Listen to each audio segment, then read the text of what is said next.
Train के नीचे देखेंगे ना, दुनिया भर का पत्थर फेंक ले रहा है, उसको साइड पहले नीचे बिछा देता है, फिर साइड साइड में बिछा देता है। ऐसा क्यों? और अगर नहीं बिछाए और ट्रेन का प्रेशर इतना रहेगा, अब आया बुलेट ट्रेन, कहा कि हम बंदूक की रफ्तार से बुलेट ट्रेन के लिए हम पत्थर का यूज नहीं कर सकते। उसमें अगर यूज करना है तो चट्टान को हम लीथ कहते हैं। क्या कहते हैं? लीथ मतलब पत्थर, इसलिए इसे क्या कहते हैं? लिथोस्फीयर। क्या कहेंगे? लिथोस्फीयर। आपका जो घर का ढलैया हो रहा है वो पत्थर कहीं ना कहीं जमीन के नीचे से निकाला गया है या किसी पहाड़ को तोड़कर बनाया गया है। गिट्टी देखें, गिट्टी। और अगर फर्श बनाना है तो महीन गिट्टी, उसे जीरा गिट्टी कहते हैं। क्या कहेंगे? जीरा गिट्टी। तो एकदम छोटा, और महीन कर देंगे तो बालू हो जाएगा, और महीन कर देंगे बालू, थोड़ा बड़ा करेंगे जीरा गिट्टी, और बड़ा करेंगे इतना बड़ा, उससे थोड़ा सा बड़ा करेंगे तो सड़क के नीचे बिछाने वाला, और बड़ा कर देंगे बालास्ट कर देंगे, उसे बैलेस्ट कहते हैं। तो उस ट्रेन के नीचे देखेंगे ना, दुनिया भर का पत्थर फेंक ले रहता है। ऐसा क्यों?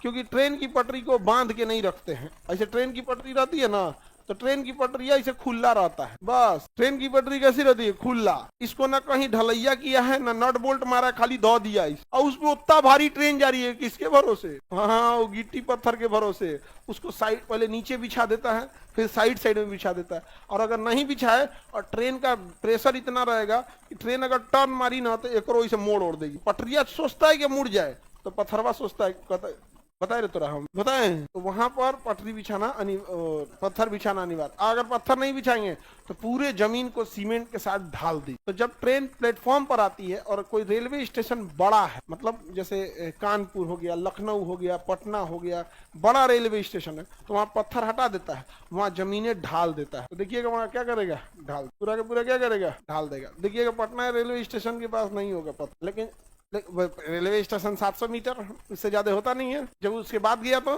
पत्थर। अब आया बुलेट ट्रेन, कहा कि हम बंदूक की रफ्तार से निकलते हैं। बुलेट ट्रेन है, बुलेट ट्रेन इतना ज्यादा कपा देंगे ना कि पत्थर काट के फेंका जाएगा। इसलिए बुलेट ट्रेन के लिए हम पत्थर का यूज नहीं कर सकते हैं, बैलास्ट का यूज नहीं कर। उसमें अगर यूज करना है तो स्टेशन के पास यूज, क्योंकि वहां ट्रेन धीमी हो जाती है। और वहां भी अब नहीं कर सकते हैं, क्योंकि कोई ऐसा भी ट्रेन आएगी बुलेट में भी, अब नॉर्मल बुलेट और फास्ट बुलेट, वो रुकवे नहीं करेगी, वो उड़ा के लेके चली जाएगी। तो जो पत्थर आ रहा है वो एक दूसरे को बड़ा भारी होता है और एक दूसरे के वाइब्रेशन से एक दूसरे को क्या करता है? जाम कर। उसका दूसरा फायदा एक ये भी होता है, कोई उसके नीचे से पेड़ पौधा नहीं निकलता है, क्योंकि अगर पेड़ पौधा निकला तो जमीन को फाड़ देगा। पेड़ पौधा निकला तो जानवरों को आश्रय देने लगेगा, नीचे चूहा आके घुस जाएगी, सांप अपना बिल बना देगा। और जिस तरह बिहार में पुल धंस रहा है उस तरह रेलवे लाइन धंस, समझा गया कि नहीं आ गया? विक्रमशिला गिरा है ना, गजब। लेकिन देखो गिरा भी है तो बिहार में गिरा, कितना सुंदर तरीके से एकदम बीचों में कट के गिरा है। नहीं समझ आ गया? एक आदमी बता रहा था कि ट्रक का ड्राइवर था, ये सर हम एकरे पे से हम अब्बे थोड़ी देर पहले गुजरे हैं। भाई गिरा होगा तो उससे पहले कोई ना कोई गुजरा होगा। तो